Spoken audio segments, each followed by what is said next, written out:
Valentine's Day is approaching us in less than a week.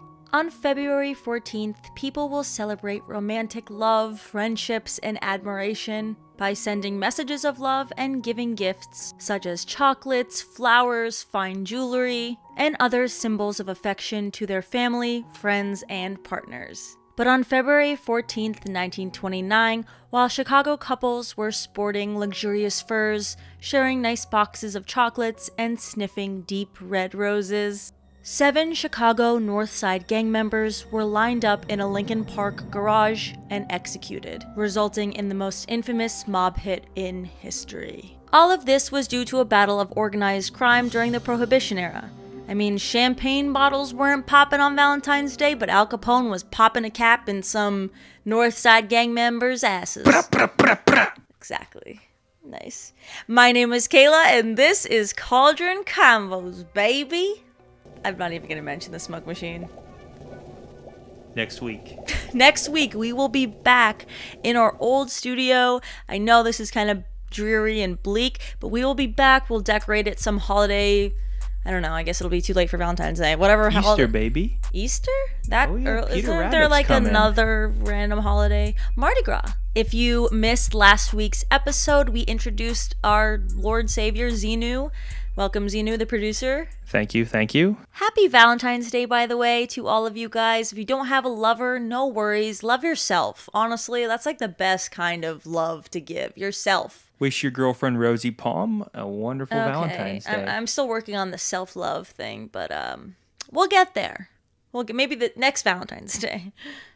Since we're in Chicago, let's do St. Valentine's Day Massacre. We haven't done anything on gangs yet, or mob, or whatever. So we thought, what a good true crime little topic.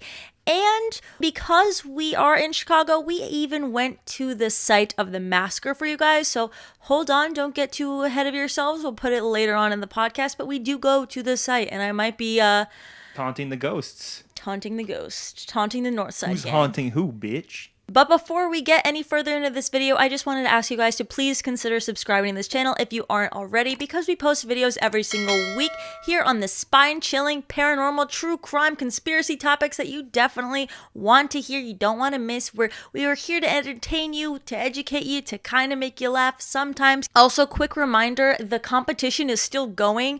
5 people that write us a letter will get a free Cauldron Convos t-shirt. Xenu is actually sporting the t-shirt today. We figured last one we didn't sport it, so this one we will. Yes, we're sending 5 free ones. Include your size, because we don't want to guess. We don't want to get canceled. We get little to no mail, so you know what? Just take the 39-cent stamp or whatever stamps cost these days. Send it. You might get yourself a little cool shirt with an alien an alien forcing someone to do chores. Vacuuming. So who was the target of this massacre? His name was Bugs Moran. Hey, Bugs. Hey, Bugs. Where'd you get your booze, Bugs Moran? Pass the carrots, Bugs. He was one of the most notorious gangsters in the Prohibition era of the 1920s. He was born in Missouri in 1893. He rose to fame as a gangster in the rough and tumble world of the Chicago underworld. He was a rival of Al Capone, and he controlled a vast criminal empire that included bootlegging, gambling, and prostitution. So not a great guy, all right? All the best things in life. Moran was known for his cunning and resourcefulness, and he was one of the most feared gangsters in the city. He was also a ruthless killer, and he used violence to keep his rivals in check. But despite his power and influence, Bugs Moran was never able to achieve the same level of success as his rival, Al Capone. What's the meat? Oh, when you capiola goo goo. That's Capicol. You need some capicola. I don't know if you guys need a little rundown on Al Capone, but for those that do, we'll give you one. We're here for you. He is one of the most, famous, actually probably the most famous gangster of all time. Yeah. But if you don't know, if you're not familiar with the mob space, no worries. He was born in Brooklyn in 1899. He rose to fame as a ruthless gangster in the Prohibition era as well during the 1920s, and he was the head of a criminal empire that controlled much of the illegal alcohol trade in Chicago, and he became one of the most powerful and feared men in the country. And Capone was known for his brutal tactics, and he used violence and intimidation to keep his rivals in check. He was also a savvy businessman, though, and he made a fortune from his criminal enterprises. I love how he's like a criminal. He's like, he was a savvy businessman. Like, I would be too, you know? Yeah. If I was a criminal. Like, if I was like... He was one of the first large money launderers. Yeah. Like, I could go, like, rob the Gucci store and I'm a successful businessman. Really? Really? You know?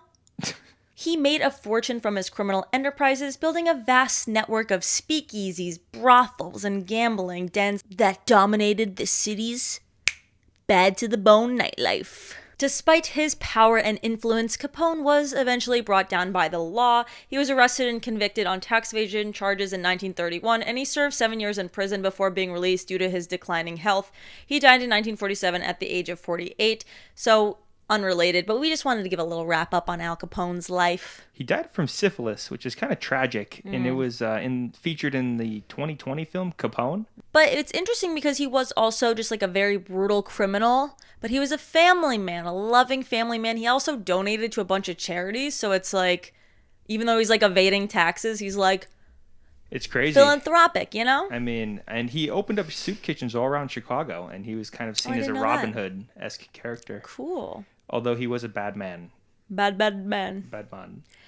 So now that we went through the two main gangsters, or the main heads of the gangs in Chicago during this massacre, we wanted to give you guys a little bit of background on Chicago during the time, just so you can set the scene. The scene. I was gonna say set the setting.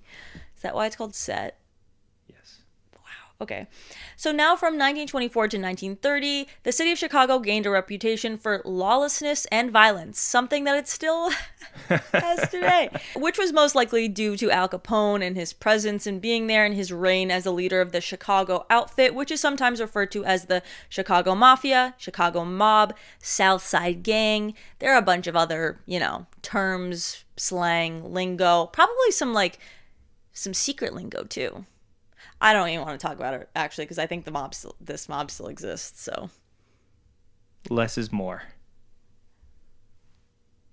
We love everybody. Equality to all gangs. I don't know. But the Chicago outfit was essentially an Italian-American organized crime syndicate based in Chicago, as we said. There were bloody gang wars in Chicago during this time period because this was the same period as the Prohibition era, which started in 1920, and many gangs were, profiting off of the high demand for alcohol and the zero supply of alcohol, economics 101. So many gangs were illegally selling alcohol, but things got messy. We had gangs selling alcohol in other gangs' territories. We had gangs stealing the liquor from other gangs down the Detroit River. We have all these things happening. So things are getting a little heated out in here in Chicago. But the most significant hit here in Chicago was in 1929, the massacre. The St. Valentines Massacre. I don't know why I got so excited. So what happened on the day of the massacre? Now that we set the scene, we set the players up, we set the setting up, Chicago, what actually happened? Well, on Valentine's Day morning at 10:30 a.m. when, Bobby is out there buying roses for his beloved early in the morning. He's a good guy, Bobby. He doesn't wait he's not like 5 o'clock after work, going to the local florist, picking up the last pickings. No, Bobby's up there early in the morning. 10:30 is not that early, but whatever. When the flower shop opens, maybe 10:30. He's like the first one there, getting the roses. He wants the right picking for his beautiful wife. Anyway, I don't know. I just have this picture of this guy. And while this is happening, while Bobby, getting the flowers, the garage at 2122 North Clark Street in Lincoln Park, Chicago, things got messy. Most of the North Side gang arrived at the warehouse by 10:30 in the morning. But the head guy, Bugs, the guy that we're talking about, or Moran, was not there, since he left his Parkway Hotel apartment late. Now, Moran and a fellow gang member, Ted Newberry, were arriving at the back of the warehouse from a side street when they saw a police car going up to the building. So they turned back around and went to a nearby coffee shop instead. They actually ran into a gang member, Henry Gusenberg, on the street and warned him, so he also turned back. So all these Northside gang members, these are the ones that got away. They're the ones that saw trouble at the warehouse and they decided to dip, including the head honcho guy, Bugs. And another gang member, Willie Marks, also spotted the police car on his way to the garage and jotted down the license number before leaving the neighborhood. And it's said that Capone's guys probably mistook one of Moran's men for Moran himself, since one of them was like the same build, same height, wore the same thing. So it's said that probably Al Capone's men thought that Moran was in the warehouse. Now, the witnesses saw 4 men come out of the Cadillac sedan, 2 of them in a fake police officer uniform carrying shotguns. Now, it's said that the fake policeman ordered the Northside gang member men up against the wall, then signaled to the pair in civilian clothes who had accompanied them. 2 of the killers opened fire with Thompson submachine guns, one with a 20-round box magazine and the other a 50-round drum. What is it, for the theatrics, or is it just like to make sure they're dead? I think it was for the theatrics at this point. But no one was there. It's not like they have a freaking audience. Unless they record it for their own. I mean, you couldn't really record it back in the day. They didn't have some guy sitting there like, is that what they did? I don't know. Or someone drawing them while it's happening. Like one of those painters like in Central Park. Or like at weddings, you Or like a caricature. Oh my God, of them. With like big faces and like super expressive. This is how the 7 gang members of George Bugs's Moran's Northside gang, mostly Irish people, were shot by these 4 gang members of an opposing gang. Now, it's said it's Al Capone's gang, but we're not sure, so we'll get into that meaty part of it later on. But they were basically shot by 4 gang members of an opposing gang. What if it was like the same gang? What if they were just like, I want to be the mechanic? What if it's like an internal hit? Yeah. Damn. Anyway, and one of the victims was the leader, Bugs' second-in-command and brother-in-law, Albert Kachalek. Dang. So brother-in-law, that means Bugs had to go home to his wife and be like, on Valentine's Day, and be like, so, yeah, your brother-in-law's dead? Your brother. Your brother's dead? I saw the cops pull up. He probably didn't mention that part, that he saw the cops pull up and was like, bye. I mean, like, what is he gonna do? Walkie-talkie him? Did they have walkie-talkies? Well, they didn't have phones, but, like, did they have any type of... Well, there were phones. They didn't have cell phones. They had, like, the string with the can. Yeah. Get out. But on that note, brother-in-law wasn't the only one to go. 6 others included Adam Heyer, the gang's bookkeeper and business manager. Cooking the books, Adam. Cooking the books a little too hot. Albert Weinshank, who managed several cleaning and dyeing operations, which, like, does that mean laundering? Like, what do you mean cleaning and dyeing? Yes. Or are they, like, actually cleaning? Maybe cleaning up the blood. Cleaning up the mess. Cleaning up the prostitute panties. Okay. All right. And gang enforcers Frank Gusenberg and Peter Gusenberg. Don't you love, like, the brother thing? Like, I'm just picturing them as, like, 2 twin, like, huge men. Oh, the poor mother. Oh, no. And 2 associates were also shot. Reinhard H. Schwimmer, a former optician turned gambler and gang associate. Like, he was an optician. Can you imagine how, like, medieval optometry would be in like the 20s? He's like, I'm sick of looking at people's eyes. I want to gamble. Like, imagine eye surgery in the 20s. Did they even do eye surgery? What would they do? I feel like maybe pop it out. Just take it out. So we're gonna have to remove the eye. And John May also, sorry, we gotta finish. This is messed up. We're going through the 7 victims. We can't even get through the 7 names. We keep making fun of these things. Whatever, they were gang members. That's how we justify it. Okay, people. They probably killed more than they would have killed more if they stayed alive than the 7 that were dead. And we're just killing them with jokes, but they're already dead. Yep.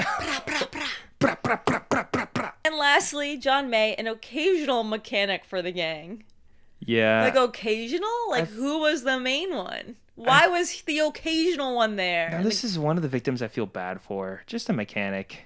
Leave a guy alone. But he knew it was dirty money. Yeah, wrong place, wrong time. He was probably, cleaning the getaway car. He probably wiped the, whatever, engine VIN number, or whatever the heck, So stolen cars. It's like you have to be ignorant to a certain level. Or you could be a mechanic and be like, sorry, man, I can't help you out. Unless they, put a gun to his head. It's the Great Depression. No, not yet. This is it's looming. Looming. The Great Depression is looming. He's got to save up to buy his Campbell's chicken noodle soup. Is that what they ate? What? All of the victims were apparently dressed in their best clothes with the exception of John May, as this was a common practice for the Northsiders and a lot of other gangsters at the time. So, what was John May with? Why are they all showing up in suits? Was he in, pajamas? Oh, maybe he was the mechanic. He was in the little mechanic outfit. Now, the opposing gang, whoever they may be, used weapons that included 2 Thompson submachine guns. And after the shooting, witnesses actually said that they saw the men in police uniforms leading the other men at gunpoint out of the garage. And a crazy fact is that when the police arrived, one of the brothers, Frank Gusenberg, was still alive, even after having sustained 14 bullet wounds. And he was actually taken to the hospital. Yeah, and once he was there, he was questioned by police, but he withheld his code of silence. Because, snitches get stitches, even though he was dying. Apparently, when the police asked him who did it, he replied, "No one shot me." No one shot him 14 times. Ghost. Then he died 3 hours later. Unless maybe he really wasn't shot. Maybe he looked at his brother, was so sad that he shot himself 14 times. Hey, anything's possible. Hey, do you have video evidence? Huh? No, I guess. No, I mean, we only have one witness. We only have the illustration. Get it? Like the one that we were talking about, the drawing? Yeah, the caricature. You don't think he told his wife? No, they took the code of silence very seriously, obviously. Not even with your wife on Valentine's Day while you're dying, you won't even tell? I feel like being shot 14 times is a good enough excuse to break the code of silence. Yeah. The massacre was an apparent attempt to eliminate the Northside gang leader Bugs Moran, like we talked about. And you guessed it, Al Capone was widely assumed to have been responsible for ordering the massacre, even though he was just at his Florida home, soaking up the nice sun in February while these people were freezing and getting shot in Chicago. But the reasoning is suspected to be because of the Northside gang's hijacking of expensive whiskey that was illegally smuggled by Capone's gang from Canada via the Detroit River. And Moran and Capone had been competing to control Chicago bootlegging, which is the illegal manufacture, transport, distribution, or sale of alcoholic beverages during the Prohibition period, which took place between 1920 to 1933. The Prohibition era was just crazy. I'm not even gonna go too much into it, but can you believe for that long they banned alcohol? I mean, yeah. They were yep, banned. Wasn't it? Alcohol was banned. It was an amendment. Yeah. Well, it was pretty crazy. It would have been a rat. That's why they had speakeasies. Yeah. They had speakeasies because it was illegal. People were stripped away of their rights to drink alcohol. Imagine all the stuff that went down in speakeasies. Getting shot. Bad things happening. And nowadays a bunch of hipsters are yeah, we're gonna go to this cool speakeasy. Yeah, where all the drinks are $40. And we're this is crazy. It's not the same these days. It's not the same speakeasies like it was with Al Capone. Anyway. There's no risk anymore. Yeah, You're not gonna get shot anymore. I know. You're not gonna gamble. You're not gonna I stopped drinking once Prohibition ended, God bless. Moran Bugs had also been messing with Capone's Greyhound dog track in the Chicago suburbs. He had taken over several saloons that were run by Capone, insisting that they were in his territory. His turf. Now, I'm not sure why this guy was so bold. Al Capone, icon, legend. Really, Bugs? You think you're just gonna take over Al Capone's saloon? I mean, his name was Bugs. That was his nickname. He probably gave it to himself. He probably looked at himself in the mirror and he was like, Bugs. Hey, Bugs. He's probably everyone used to make fun of these buck teeth. Now, I'm gonna pop them.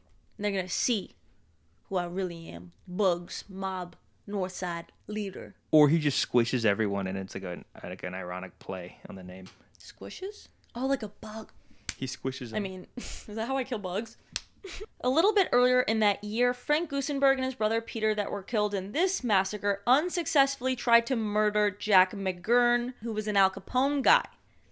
So is that the motive here? And the Northside Gang was also involved in the murders of Pasqualino, which was Patsy Lordo and Antonio the Scourge. What does that even mean? These are their nicknames. They all had like little mob nickname or gang nicknames. But anyway, they were the presidents of the Union Siciliana, the local mafia, and close associates of Capone. So I think that's like the Sicilian. Yes, Sicilians. I like Great good pizza. Sicilian, yeah. Good Sicilian No, slice. we both thought the same thing. But anyway, the apparent plan was to lure the leader of the Northside Gang, Bugs, to the SMC cartage warehouse on North Clark Street to kill him, and maybe 2 or 3 of his guys while they're at it, you know? But it wasn't the plan wasn't to kill 7 people that weren't him, you know? And people assume that they were lured to this garage with the promise of a stolen shipment of liquor supplied by Detroit's Purple Gang, which was also associated with Capone. And now, fun fact, the Purple Gang was predominantly Jewish. Interesting. So we have all these gangs that are all different little, you know, Races. nationalities, Yeah. races, and they whatever. all have their own hustle. Mm-hmm. And so I understand Bugs Moran's frustration because the Italians are stepping on the Irishman's toes. I guess. Scram. Like, why can't I have a gang? You could. Can I have a gang of, like, YouTubers? Like, why isn't there a gang of YouTubers? I guess that was Team 10. And how are you going to make money? That was supposed to be a Just the TikTok awkward dance. silence. I'm judging you. Anyway. Brand deals? Duh. You're going to extort brands. Like, you're going to hack into them. Like, give me $50,000. Or be like, we will post that Jergens is the worst lotion unless... There goes my brand deal with Jergens. The Gusenberg brothers were probably going to drive 2 empty trucks to Detroit to pick up stolen Canadian whiskey. So that's what's, you know, allegedly that's what they think happened. But, you know, we still don't really know what it is. You know, we're trying to identify the motive. What was the goal of this massacre? And it's hard to do so without knowing who ordered this to happen. Even though we think it's Al Capone, there could be other people involved, all right? So within a few days of the massacre, Al Capone did receive a summons to testify before a Chicago grand jury on charges of federal prohibition violations. But Capone told them he was too unwell to attend. Nah, sorry, can't be there. You know, I got to eat some, I don't know, what's like an Italian soup. What's that? Italian wedding soup. Italian wedding soup. He's probably I paying the mean, government. they literally did the hit in a Chicago cop car in Chicago police uniforms. Oh, I thought they were mean- fake. Maybe that's the dyer person. Well, didn't he die? Remember? Maybe they The supplied costume guy got costumes. killed. Oh wait, he was the opposite guy. He was the opposite. Yeah. Maybe all gangs have costumes. Maybe all gangs have costumers. There you dress them go. in- Maybe You know, this is good. Write that down for our gang. disguises Of YouTubers? of YouTubers. Hey, if you're We need a seamstress out there clue. and you wanna, Hey, if you're a be seamstress part out of there and this, you want to be a part of this. Okay, I shouldn't even joke. This is messed up. 2 landladies took in 3 men just 10 days before the massacre, and their rooming houses were directly across the street from the North Clark Street garage that the massacre happened in. The landladies picked out mugshots of Purple Gang members. So this is the Jewish one. This is not Capone's. The landladies picked out mugshots of Purple Gang members George Lewis, Eddie Fletcher, Phil Keywell, and his younger brother Harry. Stop dragging your little brothers, your other brothers, your brothers' mothers into your gang. Okay? Enough. Yeah. Enough of the brotherly gangs. Oh, unless they're brothers in different gangs. The landladies later hesitated between their choices in the identification, so it kind of threw it all out. And there are some theories as well that the police were actually involved in the massacre, but, you know, they're theories. Less than 2 weeks later, on February 22nd, police were called about a garage fire on Wood Street, where they found a 1927 Cadillac sedan disassembled and partially burned. So they just found a Cadillac burning, and police determined that the killers had used this car. So they had a lead, right? They traced the engine number to a Michigan Avenue dealer who had sold the car to someone named James Moran of Los Angeles. Now, police couldn't find anything about, on James Moran. I mean, it seems pretty obvious that people in gangs know not to, register cars under their own names. especially if it's their getaway vehicle. So I don't know why they even bothered to look at the name James Moran. You could whatever. really just kind of do whatever you want in the 20s. So the police were like, darn it, this guy doesn't exist. Now what? Well, they looked at who rented out the garage. Now, the garage that the massacre took place in was rented by someone named Frank Rogers, and the address Frank Rogers used was the same address of the Circus Cafe, which was operated by Claude Maddox, who was a former St. Louis gangster with ties to Capone's gang, the Purple Gang, and the St. Louis gang called Egan's Rats. Egan? Who's Egan? Egan's Rats. St. Louis. Egan's Rats. Additionally, right before the massacre, a truck driver sideswiped a police car. And he told the police officers that he stopped, but he was waved away by a uniformed driver who was missing a front tooth. Red flag. Your officer is waving you away after you sideswipe them. Just like, nah, it's fine. Don't worry about it, man. And he has a missing front tooth. Probably not a police officer. And someone else who was actually the Board of Education president had also witnessed this accident with the truck driver, and he gave the same description of the driver. So it's like, okay, missing tooth from separate witnesses. Definitely the guy had a missing front tooth. The police were pretty positive that this was Fred Burke, who was a former Egan's Rats member. But also, do you think more than one gang member has a missing tooth? With all them, with each other, smacking each other's faces with baseball bats. 100%. Don't you think, a lot of them probably have a missing tooth here or there, everywhere? Just gums. There, everywhere. Just solid gums. Don't call me Bugs, call me Gums. That's one of their names. That's one of the gang members' names, Gums. And there was so much going on with all these different gangs during the Prohibition era that they also thought of some other potential killers. One being Joseph Lolordo. Perhaps he did it because his brother was recently murdered by the North Side Gang. But then the police announced that they suspected Capone gunmen John Scalise and Albert Anselmi, as well as Jack McGurn and Frank Rio, a Capone bodyguard. And police eventually charged McGurn and Scalise. And Capone allegedly murdered Scalise, Anselmi, and Joseph. His gang name, you want to know what it is? Hop-Toad.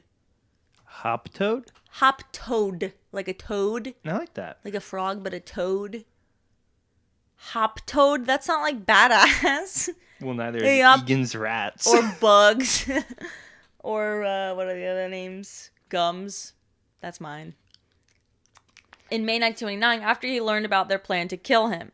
Which I don't know why anyone would think they could kill Al Capone and he wouldn't find out before they had the chance, Al Capone, really? You think you're going to be able to kill Al Capone before he finds out?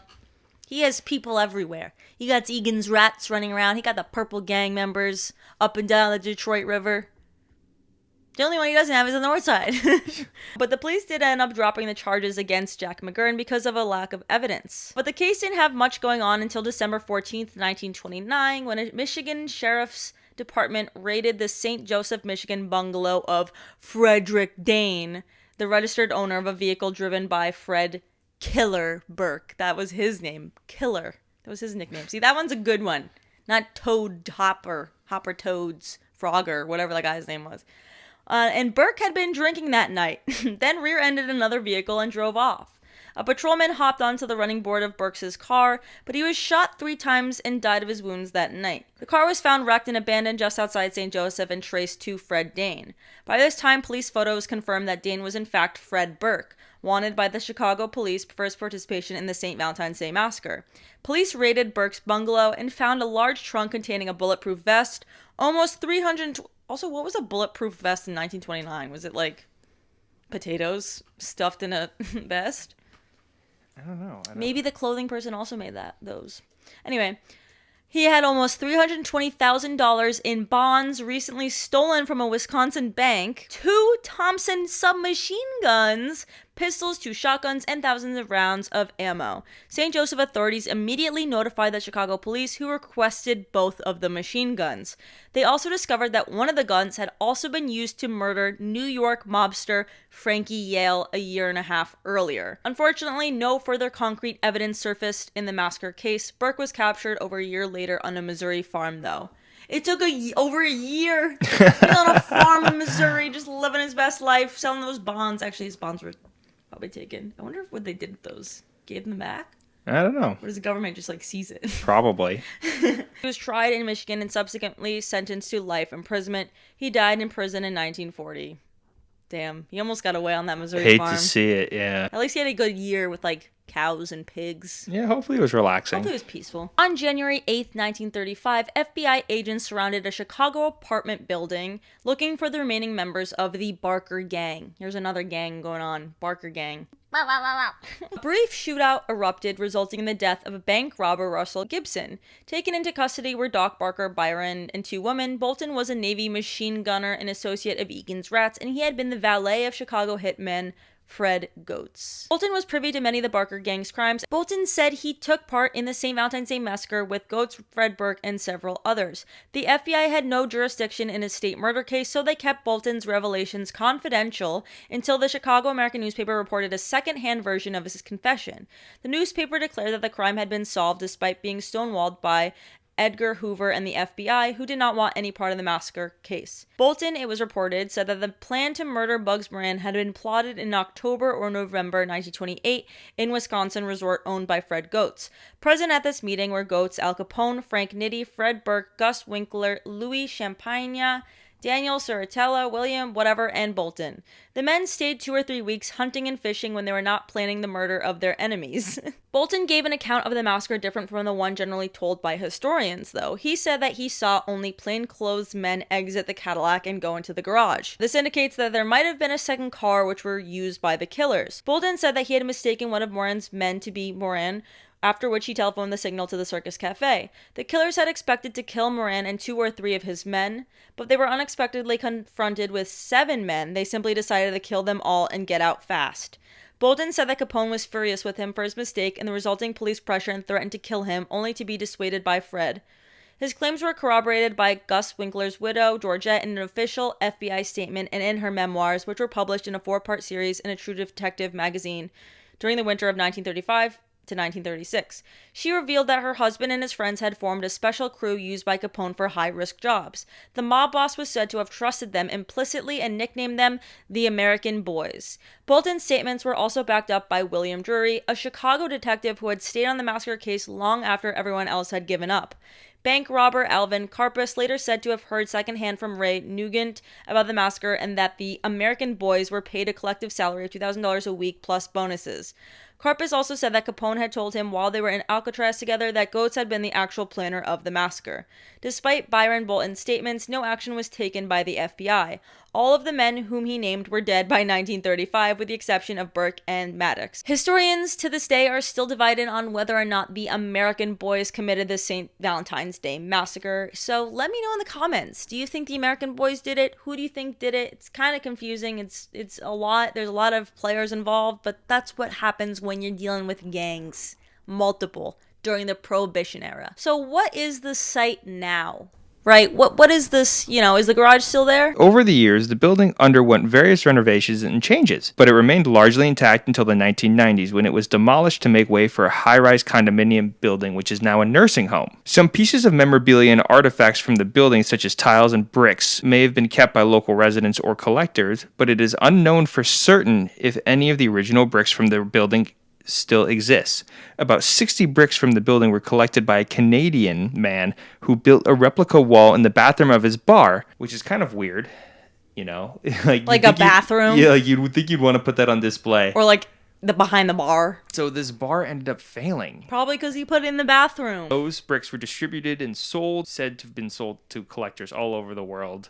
And it's interesting because it's a little, tall tale that anyone who owns these bricks dies in like a tragic way. Yeah, and just like bad things happen to them, like the businessman or the bar owner or whatever. There's a wall in the Mob Museum in Las Vegas that claims to have some of the original bricks and is actually rebuilt, but the claim is unfounded. I'm going to play the video of us at the site now so you can get a little vlog action. You can see for yourself what it looks like. And if you enjoy this, vlog kind of format, let us know in the comments so we can start including potentially some videos if relevant to whatever podcast topic we're talking about. We'll start going to creepy places. We are here at the site of the St. Valentine's Day Massacre, bringing it to you here on Cauldron Convos. We're the only podcast out there that goes to the actual site of the massacres that we talk about.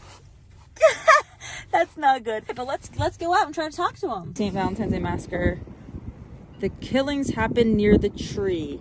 Okay, well, there's just this tree, or is it that tree? Let's ask them. Hello. Wait, what are their names again? Okay, let's go by the tree, actually. Should I touch the tree? Well, do you think the ghost will come out if I touch it? I say touch it. Okay. Peter Gusenberg. I shouldn't be messing with ghosts that are gang members, right?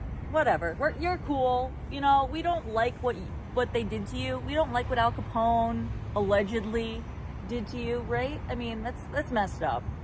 Really?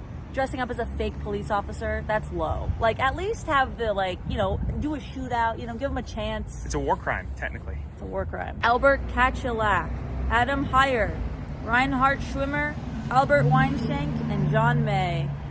Are you guys here? I still see the blood marks. Just kidding. That was not funny. 100 years later. This was the spot. Do you have anything to say? Do you have any drinks I could pour out? Damn it. Pour some out for the Irish homies. If you look on Google, that's the shot you see. Okay, let's reenact it. Pop me. No, it's more like... Go. I'm still alive. Okay, I feel like this is like a video that's now you're gonna get canceled one day. Like, really? Are you against Irish people? Did you see that? I think he moved it, Frank Guggenberg. Oh my god, did you see that? Al Capone just tried to shoot me. He wasn't even there. Alright, anyway, we're done. We hope you guys liked that. If you did like that little vlog clip in there, let us know again in the comments below. We were talking to ghosts in the video, and it is rumored that the site is actually haunted by the spirits of the 7 gangsters who were killed there on February 14th, 1929. Over the years, people have reported strange noises, unexplained sightings, and eerie sensations at the site. I don't know if I really experienced an eerie sensation. I think I probably would have experienced more if it was still a garage. What I would do for a little eerie sensation, if you know what I mean, at the site. Also, like, the whole, nursing home parking lot also kind of, kills the vibe. Kills the vibe. Like, all the cars are, I don't know. Like, really run 1999, down old cars. Chevy Impalas. Since the demolition. And thank you guys so much for watching this video. If you like this true crime gang mob St. Valentine's Day Massacre video, make sure to throw it a like, subscribe to this channel because we post here every single week. I hope you guys like this video, and we'll see you guys next time here on College and Convos. Peace. Bye.